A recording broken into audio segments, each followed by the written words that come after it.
How the desire of this soul grew when God showed her the neediness of the world.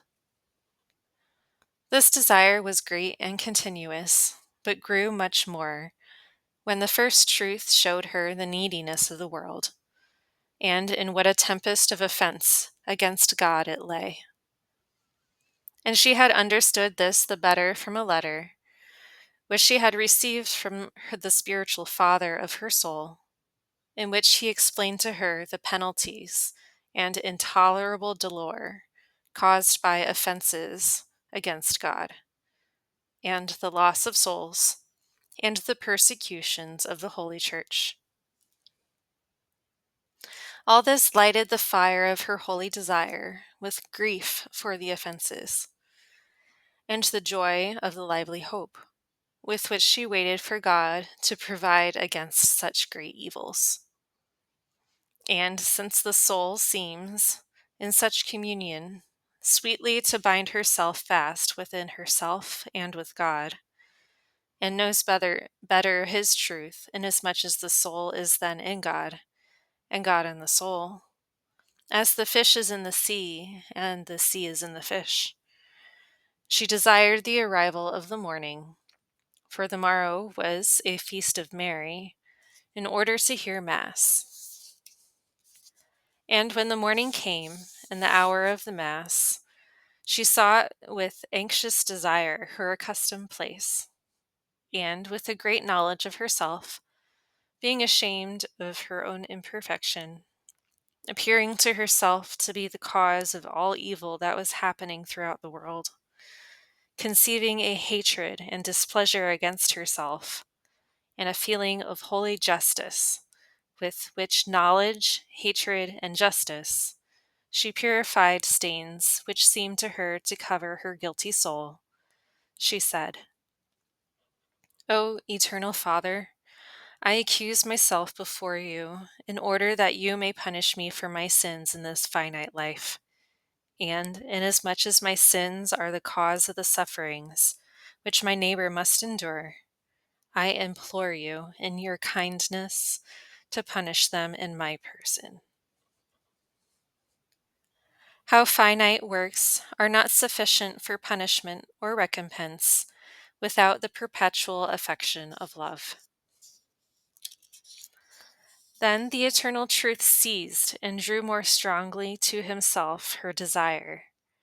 doing as he did in the Old Testament, for when the sacrifice was offered to God, a fire descended and drew to him the sacrifice that was acceptable to him. So did the sweet truth to that soul, in sending down the fire of the clemency of the Holy Spirit, seizing the sacrifice of desire that she made of herself, saying, Do you not know, dear daughter, that all the sufferings which the soul endures, or can endure in this life, are insufficient to punish one smallest fault? Because the offense being done to me, who am the infinite good, calls for an infinite satisfaction. However, I wish that you should know that not all the pains that are given to men in this life are given as punishments, but as corrections, in order to chastise a son when he offends, though it is true that both the guilt and the penalty can be expiated by the desire of the soul,